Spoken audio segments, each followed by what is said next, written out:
ほら、ルフィ、今一緒に海賊になる仲間を探してるんだ。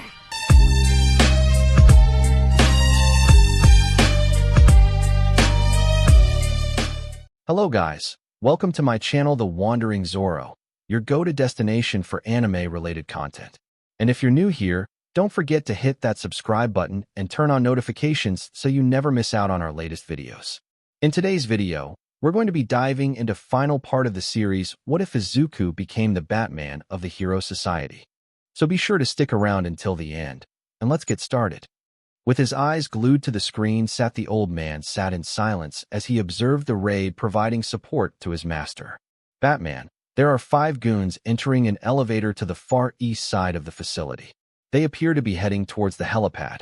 The Batman looked at his wrist as a hologram came out showing him the detailed blueprint of the facility. He grumbled, dropping the man he had held by the throat.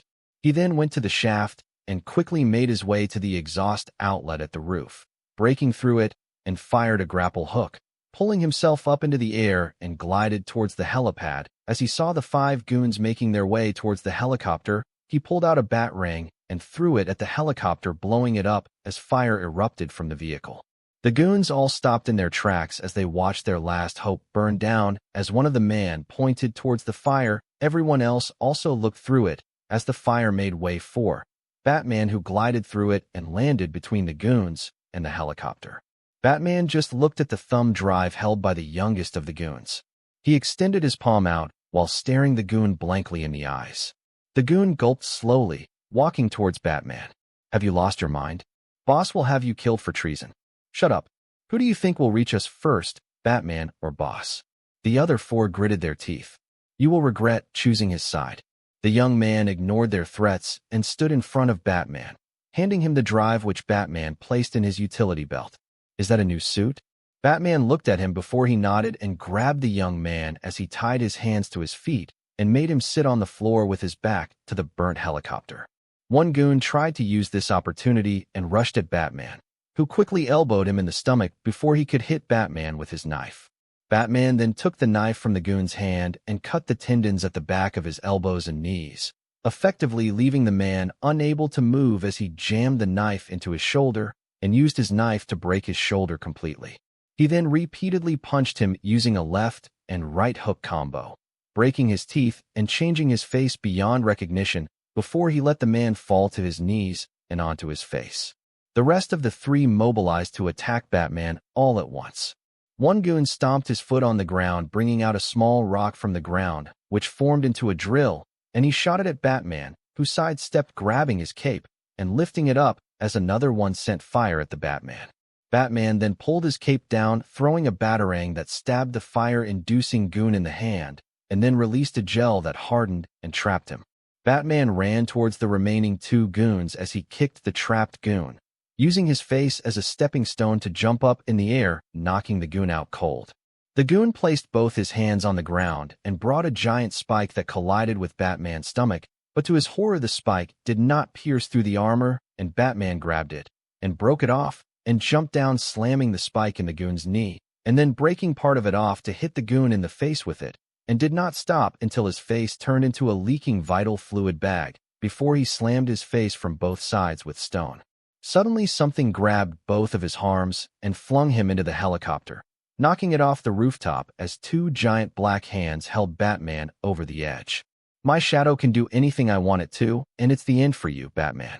Before the man could deliver what he said, a grapple gent through his thigh and pulled him up in the air as the shadows let go of Batman, who punched the goon and grabbed him by the throat, choking him while repeatedly bashing his face in as the 2 fell from the rooftop. Just before they hit the building below, Batman fired his grapple and stopped their descent and began going up again. As they reached the top, Batman grabbed the vital fluidy goon by the leg and slammed him on the ground as he landed at the top. He stood up, looking at the unconscious goons along with the young man that had surrendered. Batman brought out his module present on the left wrist as he summoned the Batmobile, jumping off the rooftop and heading towards the road below, and as he was about to land on the ground, the Batmobile came under him as he took his seat and drove off, followed by the sirens of the arriving cops. Alfred stood near the stairs as he observed the Batmobile arriving in the cave before it halted in front of him. That was the last one, right? Time to find out. Batman took off his cowl, placing it on the mannequin as Izuku made his way upstairs to the main console, where he plugged in the thumb drive and the computer began decoding it all. Have you talked to Miss Yaoyorozu in these past 2 weeks? No. I had told her before that I will be busy these 2 weeks, and told her to focus on her training to master her quirk, and that I will talk to her more after she returned. That would be tomorrow night. Yes, it would. Just then, the computer beeped as it compiled the data from all 40 sites and revealed 2 key things to Izuku. A video whose content shocked both of the audience that, yes, Alfred, that is Overhaul's quirk. I now know his ability, the power to dismantle and reassemble anything he touches, people included. He will be my biggest challenge yet. Izuku then moved to the second file. A location? As both Izuku and Alfred observed the location, it was even more shocking than the video. That is his headquarters? This is where the girl and he himself are. But what surprises me is the location. Why so, Master Izuku? Izuku chuckled before showing Alfred the satellite view of the base. Alfred put one of his hands to his mouth. Dear God, that base is built under the housing blocks in front of the Hero Commission's office. The office All Might will use starting tomorrow, and he doesn't even know what is going right under his nose. Master Izuku, I also made this report as you had asked me to. Izuku looked at the screen, which showed the map of the globe.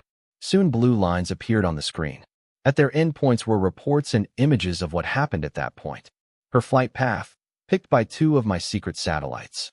From the hindsight, she moves around the globe fairly quick and has made appearance all around the globe except for Eastern Asia, and her appearances are only in places which have a large-scale emergency, and either no hero is present or they cannot deal with them. You are correct, Master Izuku. Supergirl has been going around helping people. Maybe we should drop this surveillance on her and accept that she is here to help. Izuku looked at the lines before he smirked and zoomed in on one part of the globe. I was correct. She indeed has her base in the Arctic, as all her flight pattern returned to that place. It's a shame I can't look at it since that region has a constant storm present around it.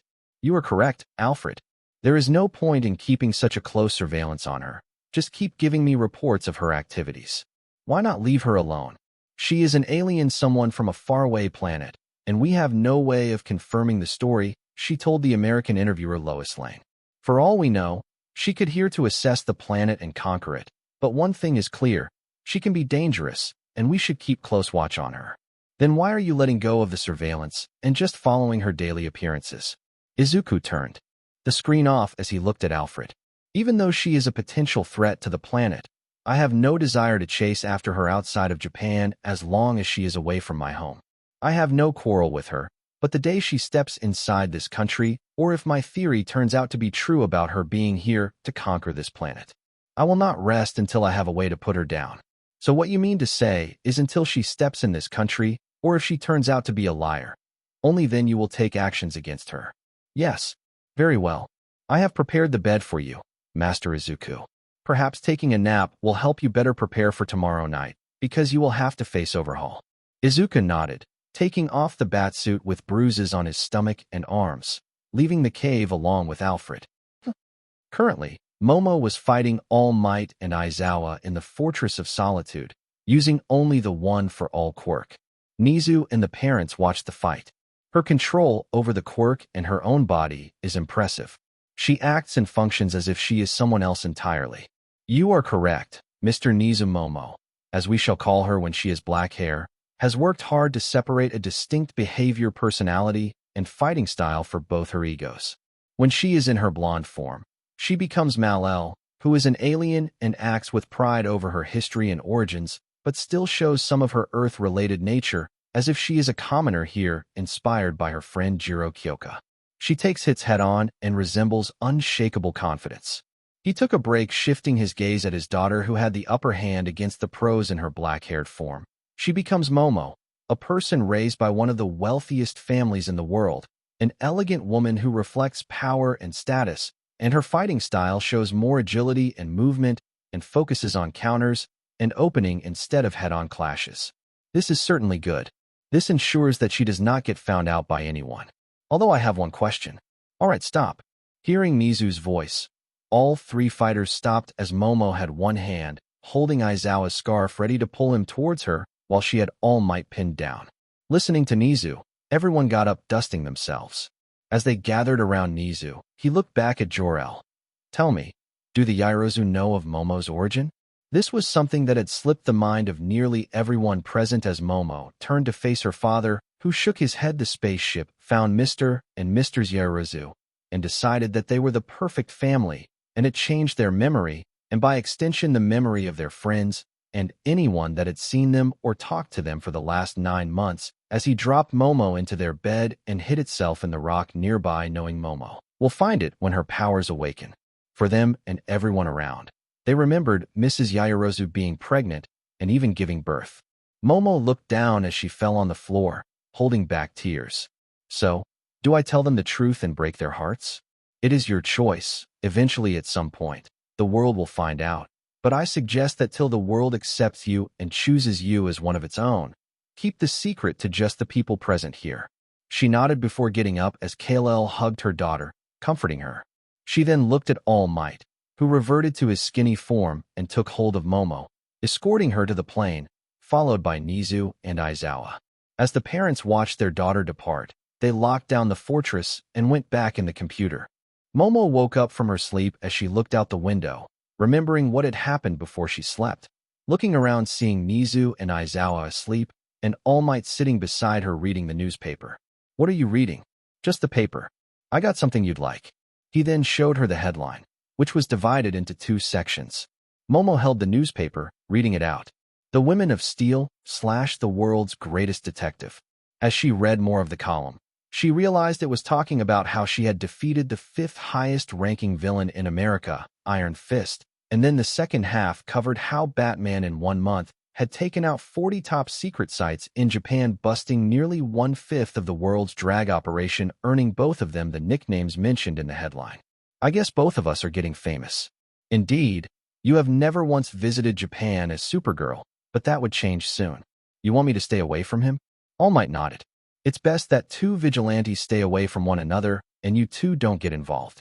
Momo put the paper down. I understand. I will stay away from him, and I don't feel the need to bring him to justice, as I am not so different functioning without a license. She then crossed her arms, looking at All Might. Do you know him, All Might? All Might looked at her confused. Why do you ask so? It just felt as if you weren't stopping me from running into him, not for my protection, but for his. Could it be you don't want me to find out his identity? All Might smiled, looking out the window. That is the case. I know him personally, as I have had a few runs-in with him, and I support him just as I support you. I back the 2 of you off camera, and on camera, I take a neutral stand with you 2. I see. So we are in a sense the unofficial right and left hand of the chairman of the World Hero Commission. All Might nodded as Momo leaned back in her seat, taking in the information. You are smart, just like young Midoriya, truly made for one another. The statement caused Momo to blush as she covered her face before readjusting in her seat. Why do you say so? I know you 2 have feelings for one another, and you 2 might have gone past the limits of friendship. Momo sulked down in her chair. We confessed to each other and had a moment, but after that we haven't had a talk about what we are, and it's okay. We still have time to decide and go at our own pace. All Might smiled, leaning in his chair. I see. It's all okay, young Yaoyorozu. Being my successor comes with no restrictions. You are free to live your youth, fall in love, and make mistakes. Don't think that you have to be perfect, just be you. Thank you. Momo then looked out the window, seeing the night view of Mizuta City as she thought. I will meet you soon, Izuku.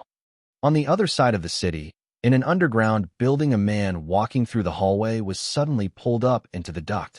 A mysterious figure, clouded in black, fell out.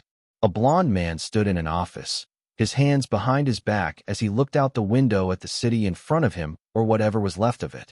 He saw broken down buildings and the destruction caused last night as he walked over to his chair, turning the news on.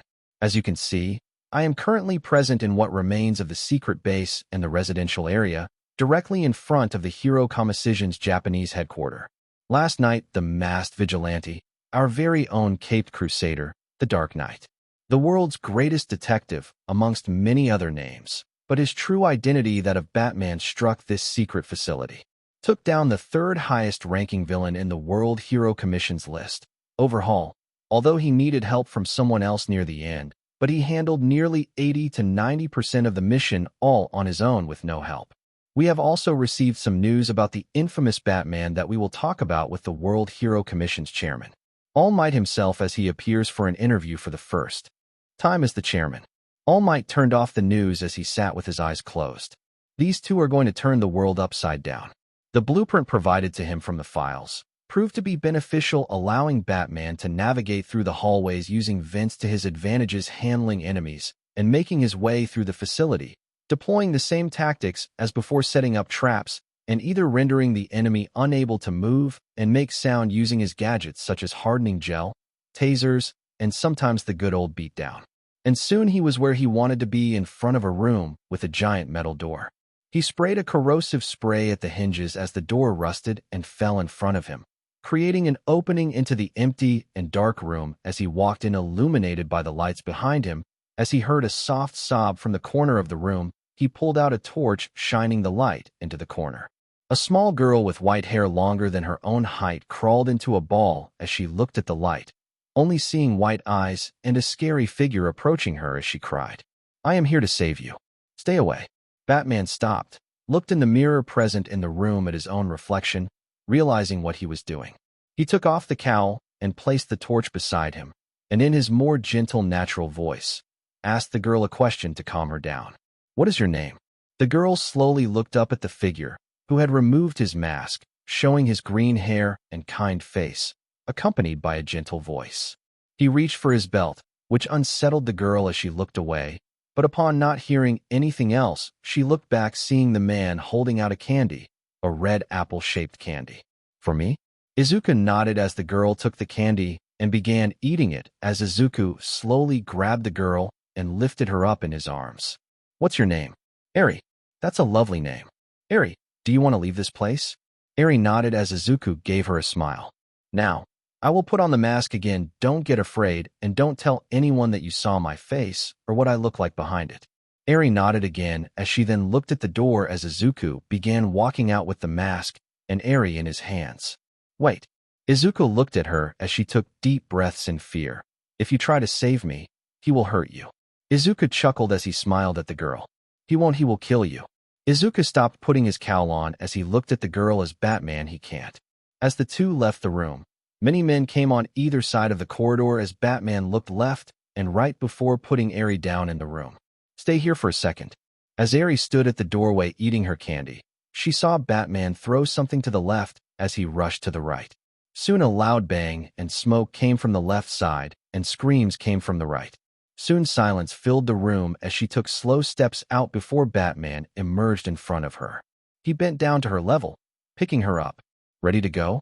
As Eri looked at the beaten-up goons on both sides, she nodded, snuggling closer to Batman. "Are you a hero?" "No, I am not a hero, but I work like them. I see many heroes had come before to save me, but they were all killed. But you are different." None of them covered their face. "Why do you do so?" "It's a secret, since I don't have a license and don't want anyone to know who I really am. So, I won't tell anyone either." "You are smart. How old are you?" "I am 8. I get told that I am smart for my age by everyone. It's mostly because of the experiments he does on me." Batman looked at the door in front of him. "I will take him down so that he never touches you ever again." He opened the door, revealing an office with Overhaul and his 2 trusted workers beside him. Upon seeing Overhaul, Eri began to shake and turned away from him, hugging Batman, who walked Eri over to the couch and sat her down on the couch. "Just watch how pathetic he is." Batman then turned around and walked over to the table and stood opposite to Overhaul, who stole a few glances at a screen below the table. 76%, huh? Estimated time till completion is also 2 minutes.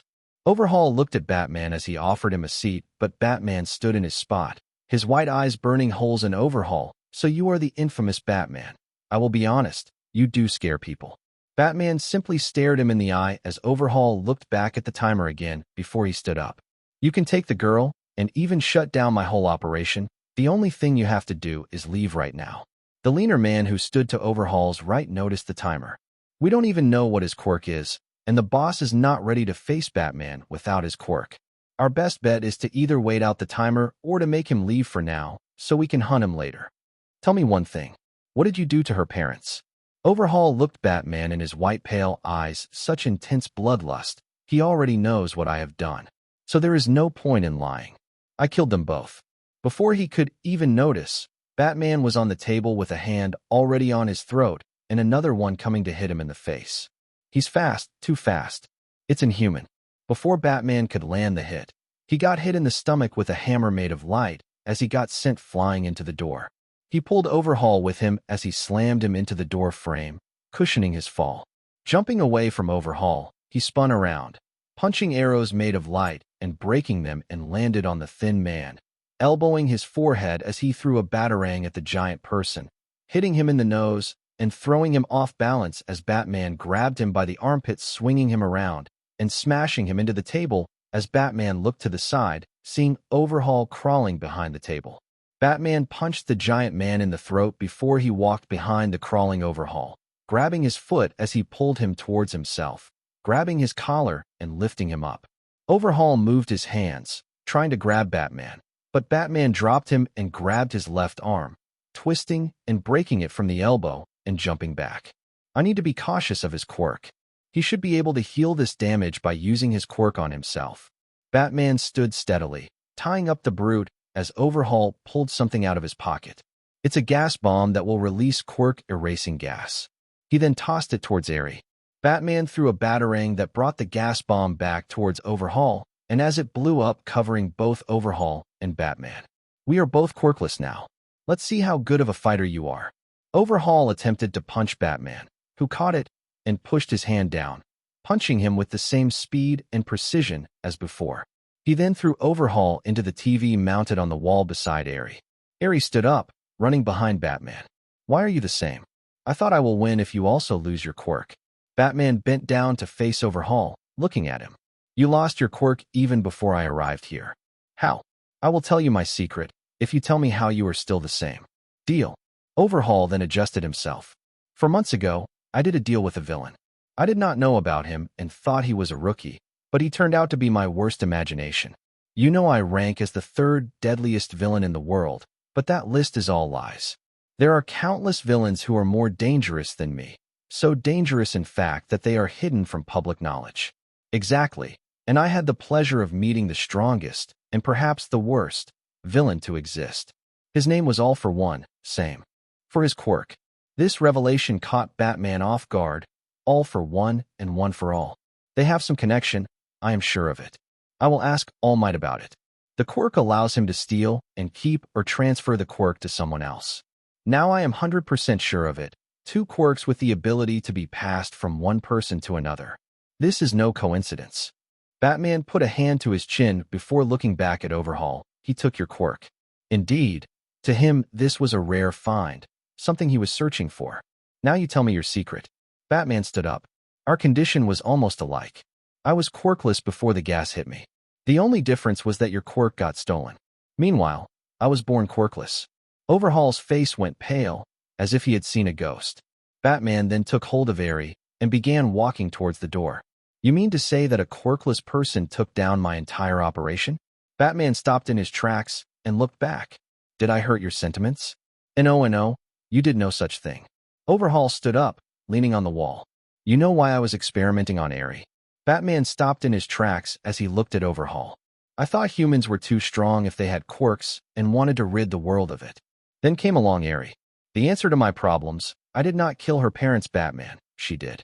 Her uncontrolled quirk rewinded them to nothing. Batman looked at the girl as she cried. He then turned to face the villain once more. I then realized she can, in theory, and now, in reality, rewind the quirk factor as well, turning everyone quirkless. But you have shown me that quirkless people are dangerous, too. So now I will do something else. I will decimate the entire world.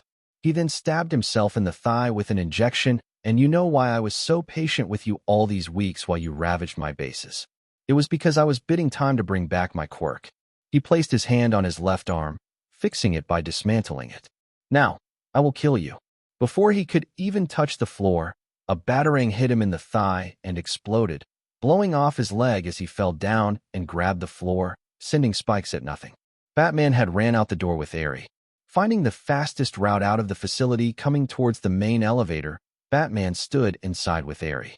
As they could hear yelling getting closer to them, Batman pulled out a device, and as Overhaul came in their line of sight, bending the inside of the facility, To his will he pressed the button, blowing up the machine, holding the weights up as they fell. The elevator got pulled up, barely dodging concrete pillars sent by Overhaul, who arrived at the shaft looking at the elevator going up. Batman ran out of the music store acting as an entrance and onto the street as he put a hand to his ear. I will need a lift. Understood, Master Izuku. It's on its way. Batman then put Eri down and took off his cape and placed Eri on his back, tying her to him using his cape. He then felt the ground rumbling as everyone nearby came out of their houses, thinking of it as an earthquake, but soon the music store blew up as came out of it Overhaul, who had changed his body into that of a giant rock-like creature except for his chest and head. As they saw the monster, all the civilians ran away, and the area became abandoned, all except for 3 people. I told you he would kill you. Why do all the heroes die trying to save me a monster? How many more will die because of me and my cursed quirk? I will tell you this, Eri. No more shall die because of you, and you are neither a monster nor is your quirk cursed. It is a blessing to rewind living beings. You can make old young. Someone who lost his limbs grow them back. You can save countless lives with your powers. So stop thinking of yourself as a monster and set back while I deal with the real one. As Overhaul placed his hands on the ground, he tore it apart and sent spikes at Batman, who used his mastery of all forms of martial arts to break the oncoming spikes and counterattack by throwing a few right at Overhaul's face, who put up his rocky hands to protect himself. As he put his hands down, he took a punch to the face as Batman had covered the distance and began beating Overhaul, knocking him off his feet. As the giant body collapsed, Batman then kicked Overhaul in the face while jumping off. As the monster fell, Overhaul got out of the rocky body and returned to his normal self as he then placed both hands, turning the entire neighborhood into golems controlled by him. Batman facing off against nearly 100 of them. It was tiring having to fight both the golems and Overhaul at once. Soon he got punched in the stomach by one golem that knocked him in the center of the group as Overhaul walked through the golems and faced Batman, who was kneeling on the ground, holding his stomach. Are you okay, Eri? I'm fine. Before Overhaul could touch Batman, they heard a loud boom, and in less than a second, bright red lasers cut through all the golems as Overhaul turned around to look at the source, seeing Supergirl floating in the air. Overhaul got distracted by the sudden appearance of Supergirl that he forgot about who he was fighting just a moment ago, as he was met with an electrocuting right hook to the back of his head, knocking him out. Supergirl descended to the ground, looking at Overhaul before turning her gaze towards Batman and Eri. She used her X-ray vision on him. Who are you afraid that I will find behind this mask, All Might? To her surprise, she saw nothing, as the entire suit had a lead lining inside it. Lead. So she is the one All Might referred to when he told me about the X-ray vision. That means he knows her. Before anything else could happen, All Might landed on the ground looking at the 2 vigilantes and the girl present. Calm down, both of you. He then got closer to the 2. You know her, All Might?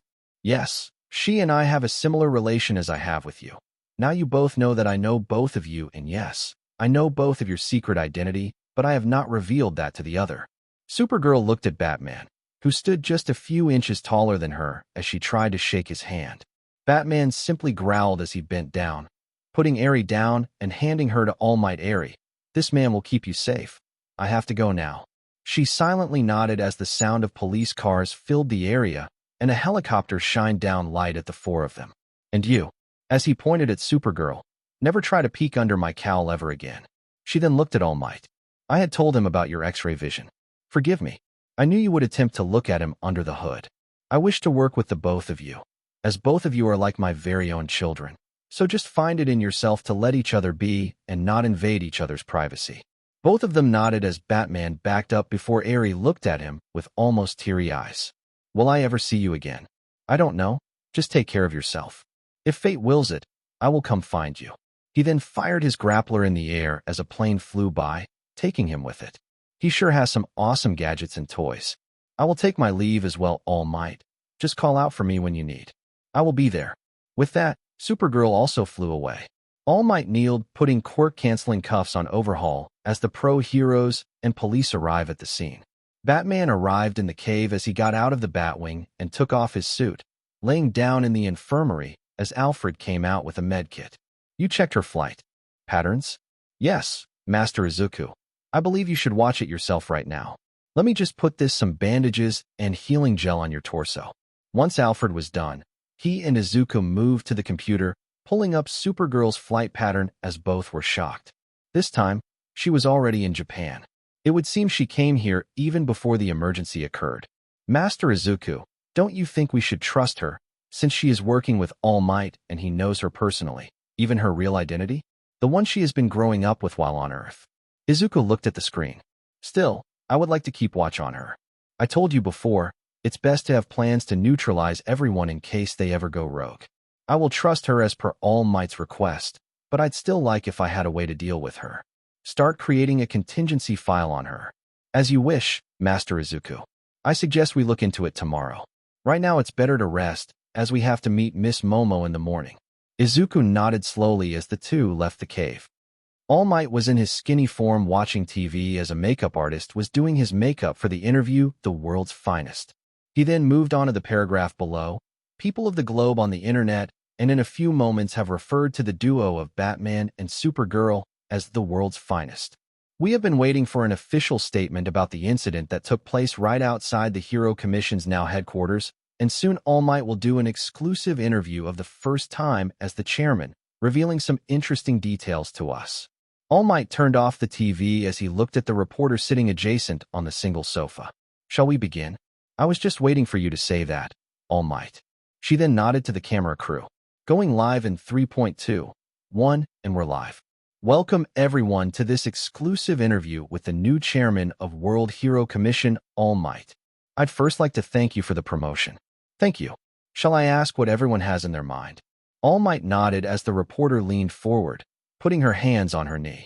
What connection do you have with both Batman and Supergirl? All Might smiled, leaning back. All Might began answering the question presented to him. My relation with the two is quite simple. The two of them are special agents under the WHC. We recruited them based on their special skills and talents to help us, similar to last night's incident. Does that mean they are employees here in the WHC? To be honest, no, they are not official members, and they do not even have a hero license. Yet they function as heroes. Doesn't that just clear paths for people to become vigilantes? All Might raised his hand as he chuckled. No, see, their cases are special. As we all know, Supergirl has no quirk. Her powers are alien. So she does not fall under the law, and we can't put her on trial until it becomes a law that her powers should come under the same laws as quirks. All Might took a few sips from his glass. He then looked down, sighing. As for Batman, I am sure your sources already informed you. He is quirkless, meaning he escapes those laws as well. All Might nodded as he looked out the window. These two possess rare and useful abilities, and I believe that having them be in touch and in our camp just by giving them some freedom would be worth it. And it appears to be so. The two of them took down the third most dangerous villain in the world with 0 casualties. I believe we can trust these two to help the world. Momo took a deep breath as she opened the door to the living room, where she saw her mother and father. Without hesitation, she ran to them, hugging them. I missed you, mother, father. We missed you too. Momo looked around before turning to her parents. Where's Izuku? Right here, Momo. Momo turned around to look at her boyfriend, whom she had not seen for the past month. She ran to him and jumped into his arms as he caught her and held her in his arms, and the two locked lips. Oh, Momo, my dear, isn't that too straightforward? Not even I am like this when I see your father after a long time. She then felt a hand on her shoulder as she looked at her husband. I think we should get them engaged now. They already seem to have confessed. Children, Momo's father called out to the young couple as they turned their heads towards him. Yes, father/uncle. They called out together. How would you two like to be engaged to one another? We can hold off on the marriage till Momo graduates, Yue. I have no objections. What about you, Momo? Their eyes met, and Momo smiled from ear to ear. I would love to be yours. Well then, let's do this on Momo's graduation. I would not want her to face any problems in her remaining days of middle school. Under the Mustatafa City Central Hospital, an elevator opened up, and out stepped Dr. Garaki. He walked through a dark hallway that lit up as he stepped through, revealing several glass tubes housing what seemed like toddler-sized embryos. At the end of the lab was a wall that opened up, letting him through. There, he knelt behind a chair. From his position, he could only see the back of a chair and an elbow resting on the chair's arm. Whoever it was resting his head on his right arm, watching a video on the giant screen. Any information regarding the bat and the alien? Oh, Dark Lord of this world. The bat is as mysterious as you. A dark knight as the people call him. But we are trying our best. As for the alien, we have found a party who might be of use to you. Who? One of the wealthiest men in the world. He has taken an interest in her ever since she appeared. Set up a meeting with him. Inside the office, Izuku Midoriya sat in his chair, a ring on his finger. Mr. Midoriya? Yes? Maki? Izuku responded, his eyes glued to his screen as he typed away. Someone has sent you a gift for your engagement being made public. Maki placed the box on his table as Izuku reached for the letter pasted on the box. Congratulations on the engagement, dear Izuku. I apologize for not making it to the engagement ceremony. Being a president comes with problems of its own. Still, I will be waiting for a wedding invitation. Do not leave me out. I recently procured this item. I think this would be a great gift for you. I hope you like it. With love, your godfather, Lex Luthor. Uncle has been busy suppressing the backlashes against Supergirl. That loaf head. She ruined one of the happiest moments of my life. Izuku smiled ear to ear and opened the box, and inside was a gem. It was more akin to a rock, a crystal-like structure. Izuku rubbed a finger on it and placed it back in the box. I hope Momo likes it. I wonder how she is doing. Izuku turned to his screen once more and switched tabs as a screen came down from the ceiling. It showed a live feed of a city running rampant with robots. There he saw students running around. However, his eyes were looking for one student, and he soon found her. Flying through the city, she wore a skin-tight dark blue latex suit that covered her arms, torso, and legs. She wore knee-height red boots. Over the suit she wore a red metal armor, similar to a ballerina's dress in design, with the metal skirt with gold linings covering half her thigh. Inscribed on the armor was a gold eagle with its wings spread across her chest. Silver braces covered her forearms. On her forehead was a gold tiara with a red star in the middle of it. In her hand, a sword and a golden lasso. It was the new and improved Momo Yaoyorozu. She has gotten better at using float. If she works at this rate, the other quirks will also reveal themselves soon. Izuku could see Momo flying towards a three-pointer. Like butter, she cut through the robot and pulled its two halves, slamming them into two other three-pointer. As she got ready to kick another one, it was engulfed in an explosion, and through the smoke and fire came a blonde with red eyes. Get thee out of my way, you. Extra. That was what Momo heard from his speech after filtering out all the curse words the boy spat her way. She did not like it at all and avoided a confrontation with the boy and stepped to the side, smashing through a glass window and leaping out from the other side. She threw her sword to the ground, saving a blonde boy with a black lightning bolt in his hair. As she descended to the ground to retrieve the sword, the blonde looked up at her, sitting on the ground. A goddess. Momo's eyes shifted towards the boy, narrowing as she shook her head. The boy had fallen over due to the explosion and her lasso was under his butt. She retrieved her sword and the lasso when a trembling spread through the city.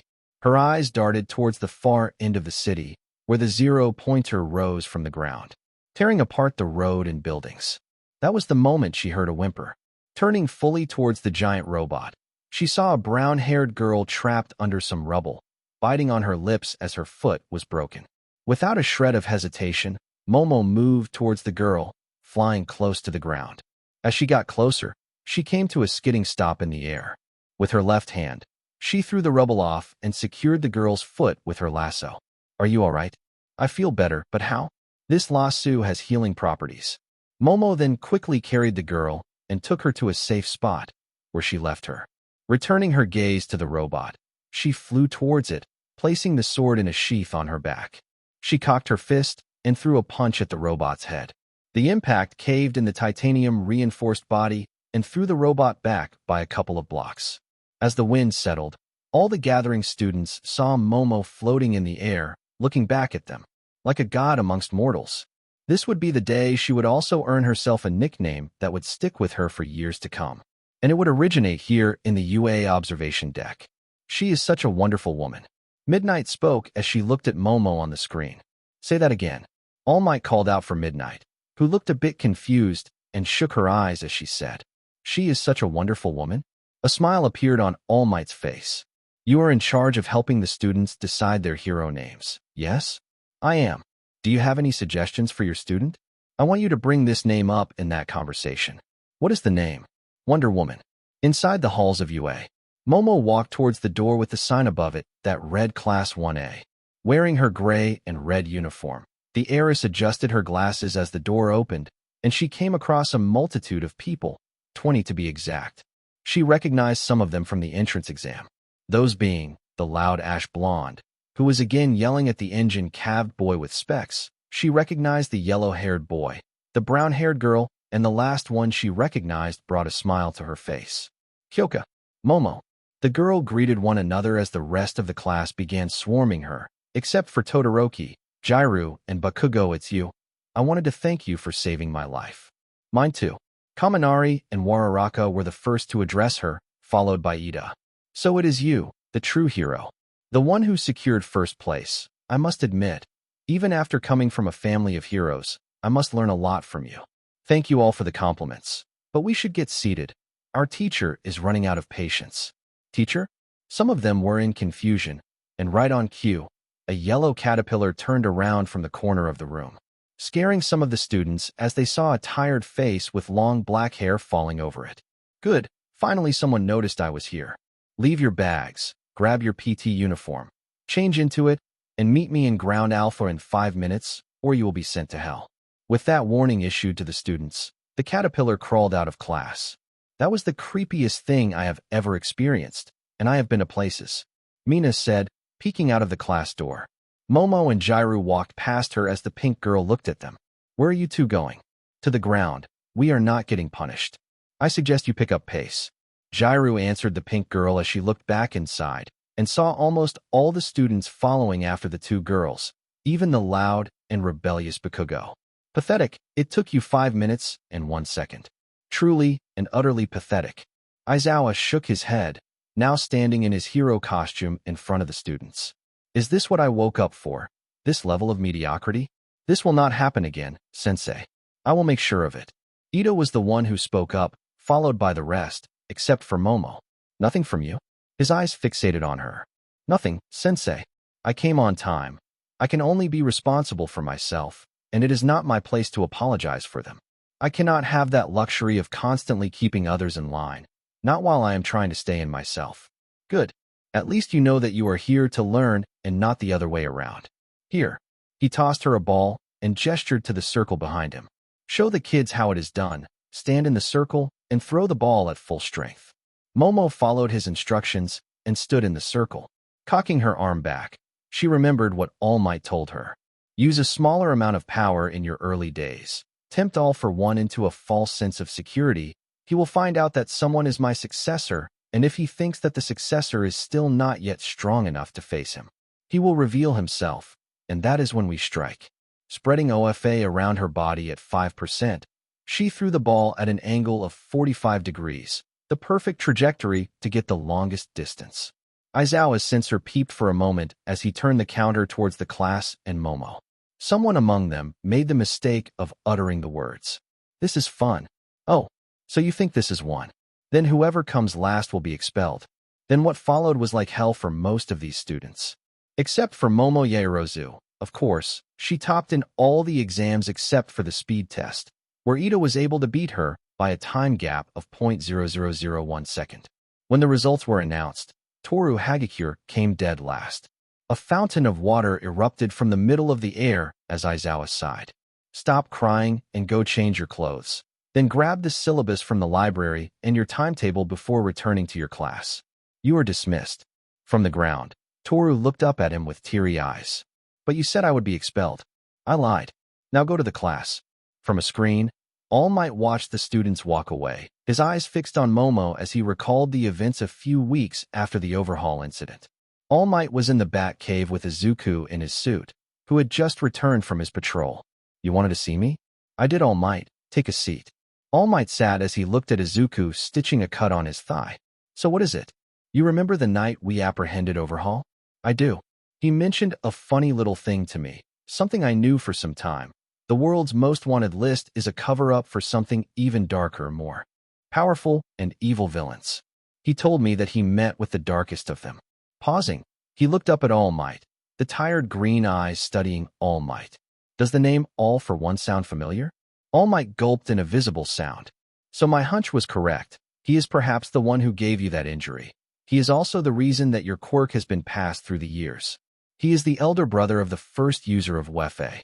He is at least 200 years old, the first quirk user to be born, years before the Illuminous baby. Ours has been a struggle to put him down for good, but that cockroach has been surviving relentlessly. All Might slammed his skinny fist on the table beside him as it knocked a batarang off the table, which was caught in the air by Alfred's telekinesis. Do you know what I did to him, in exchange for me losing my stomach? Izuku shook his head with sucked-in lips. I know you hacked the Hero Commission's database, so go to the deepest folder labeled Deathmatch Nightfall. See for yourself.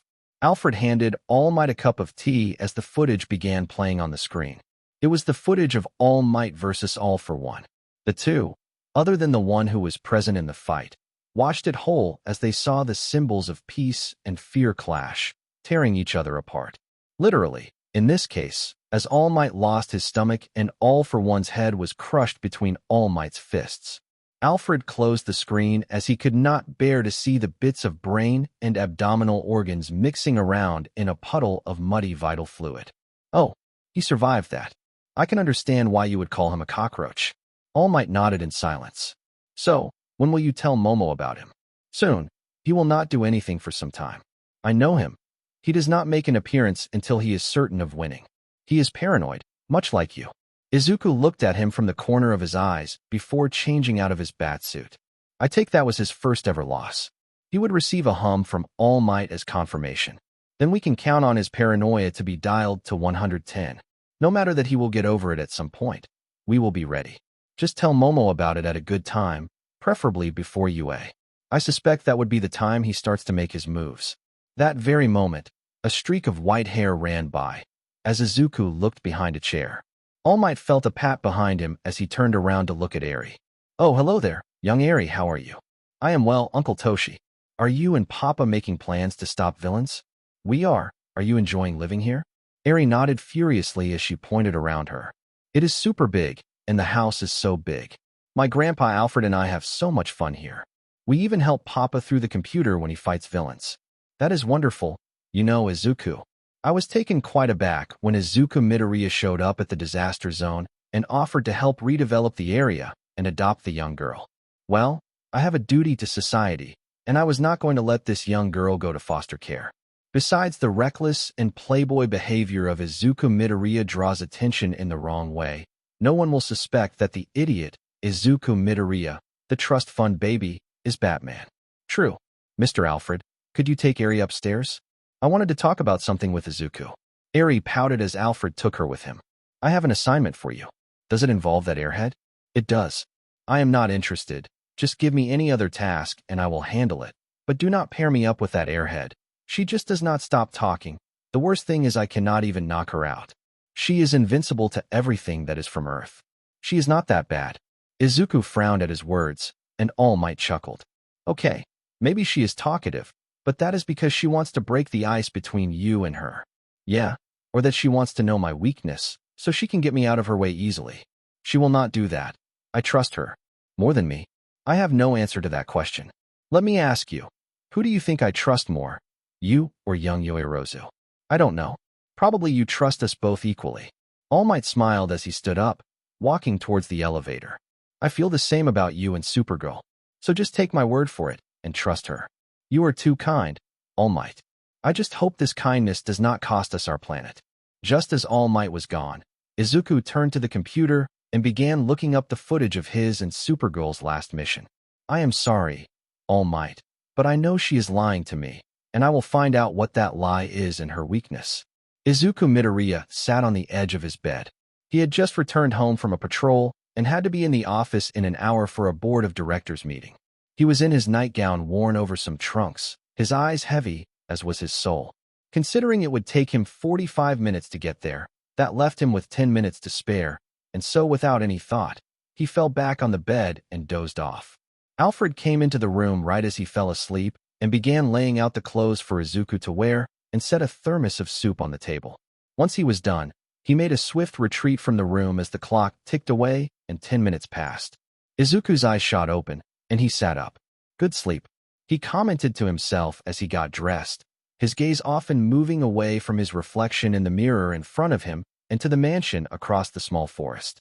Where he could see the lights of his fiancée's room lit up, the two of them met for brief periods in the last week due to the girl having the new burden of adjusting to the hero course studies. He knew just how hard she worked and felt a bit saddened about the way he behaved in the public world.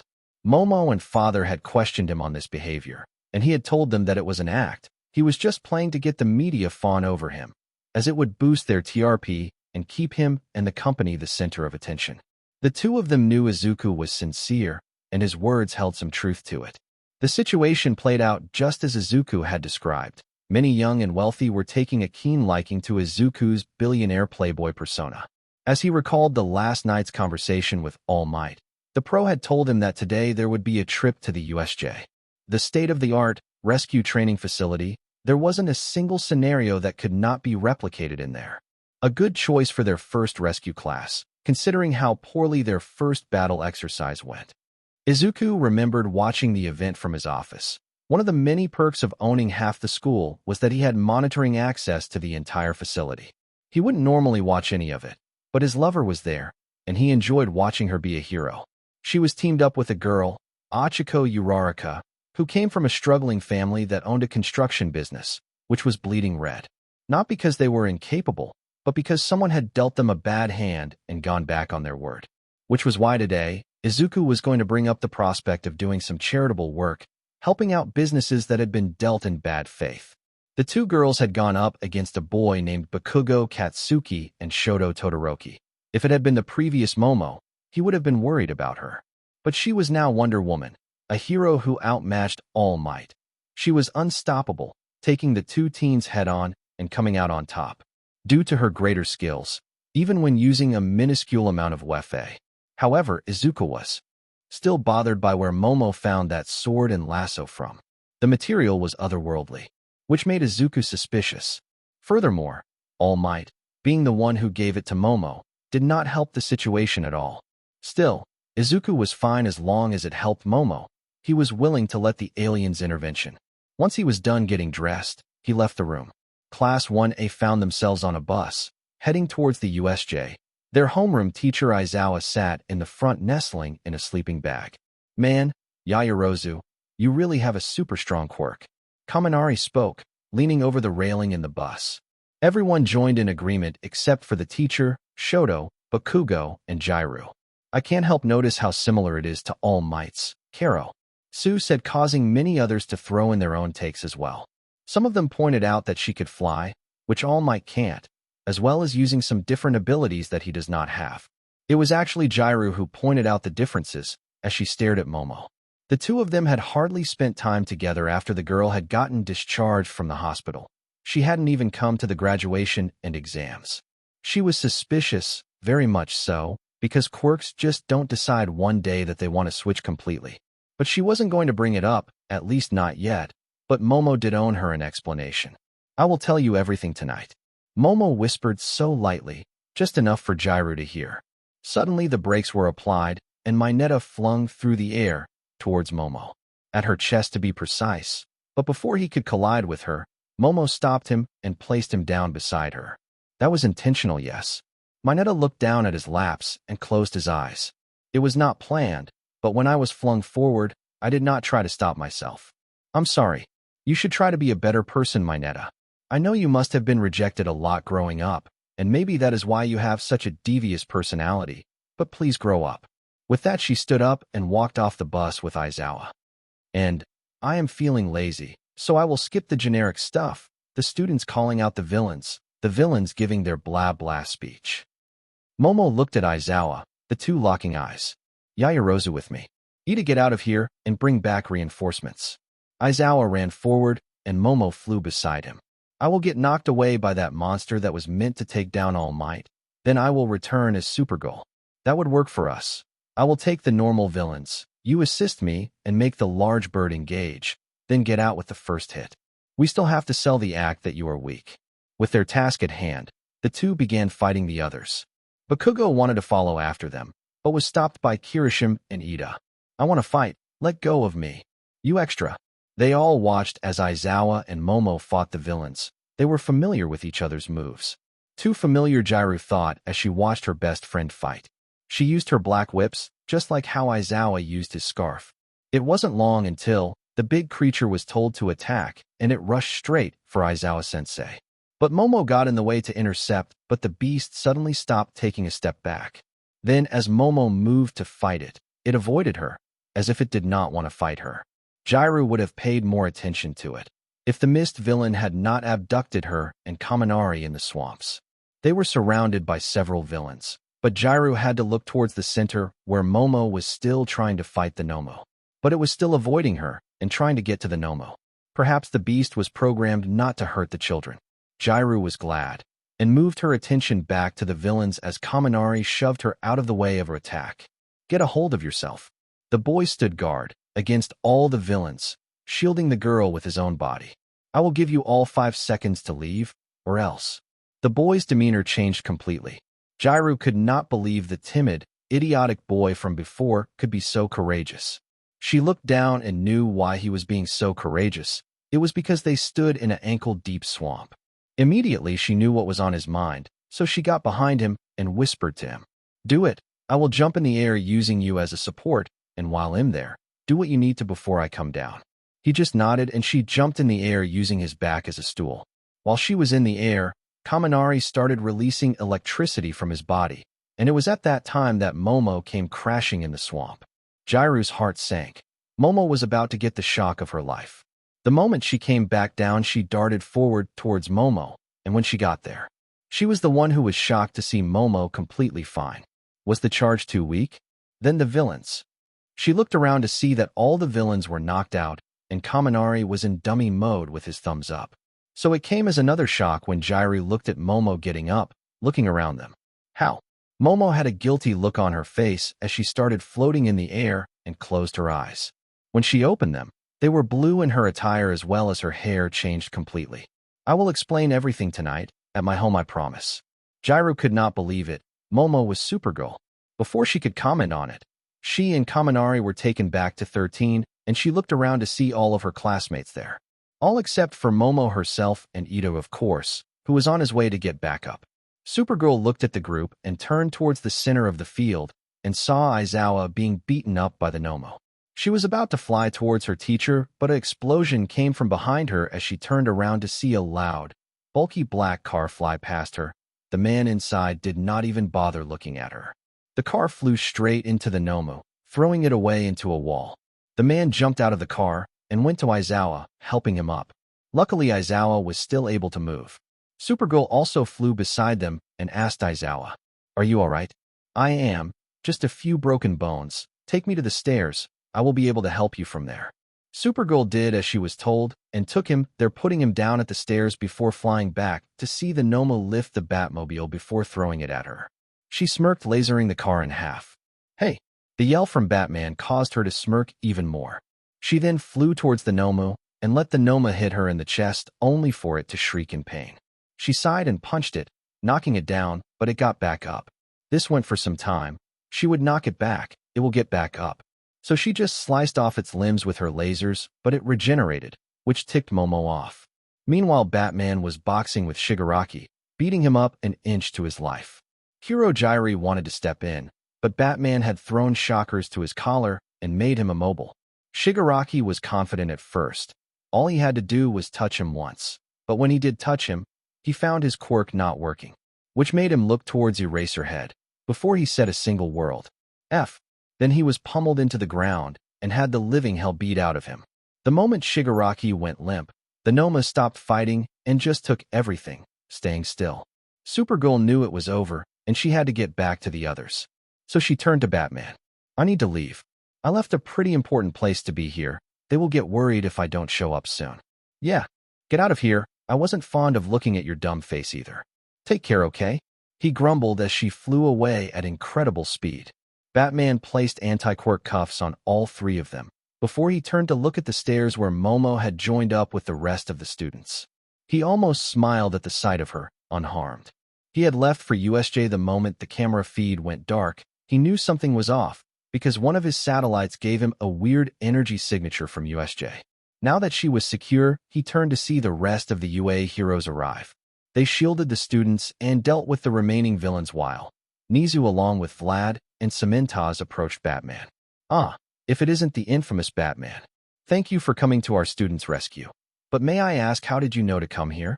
I picked up a spatial anomaly from this site and quickly looked up the records to see that there were students here. When I tried to access the camera feed to confirm my suspicion, it came blank. I realized that whoever it was disabled the surveillance feed and the alarms and rushed to this site. I also called in the blonde airhead for backup. Nizu smiled as he nodded. "I am glad you did so. Do you have a way back? I see your vehicle was destroyed," he said, looking back at the Batmobile. Batman nodded, and soon they all heard the sound of another car coming through the USJ walls and stopping beside Batman. This one was much more advanced than the previous one, similar to the one from Justice League. Just before he closed the window, he pressed a button and the older car exploded. No one was around it, so no one got hurt. Nizu laughed as he looked at the burning car. He's paranoid. When he turned around, Batman was gone with his new car without a sound. He's skilled. Somewhere far away, a bald man sat inside in conference room, looking at a screen across his table. Beside him were the General of USA, the #1 hero. Star and Stripes. This man was Lex Luthor, the President of USA. That was a failure to bring in Supergirl. We had suspected her to be as tough as All Might, but it would seem her strength was even greater. No problem. We now have an idea as to how we will take her down. Sir, with all due respects, perhaps we can talk with her. Maybe this is all a misunderstanding. Lex looked at Star and Stripes, which made the woman shut down. She is not of this world. Her motives, as she claims, is just like how the British, Spanish, and the Dutch used to colonize the rest of the world. But working with an unknown third party, is that okay? They may be an unknown group, but they are our own people. They are humans. I mean, they are compliant. They modified the created beast to not hurt anyone seriously. It avoided all the students, my goddaughter included, and only gave temporary injuries to erase her head, which will be instantly healed, just like we had asked. I am sad that we had to throw Momo away to the swamp to get her to not interfere. But it worked well. She got out unscathed. I know I am not as smart as you are, so I will trust your judgment and support you until we find the truth. But what about the Bat? Where does he fit in all this? Lex narrowed his eyes and looked at a footage of Batman. He's paranoid about her as well. He gives her the side eyes. They do not bond well. I would not be wrong to assume he is also working out theories on taking her down. Star and Stripes was shocked as she looked at Lex. You really believe that? Lex nodded as he looked at a picture of Supergirl beside a picture of Momo. He smiled from the heart as he looked at Momo, only for it to turn into a frown once he looked at Supergirl. So, this was the end of this series. Stay tuned for next part of this series, and if you like this video, don't forget to like, share, and subscribe to our channel. Until next time.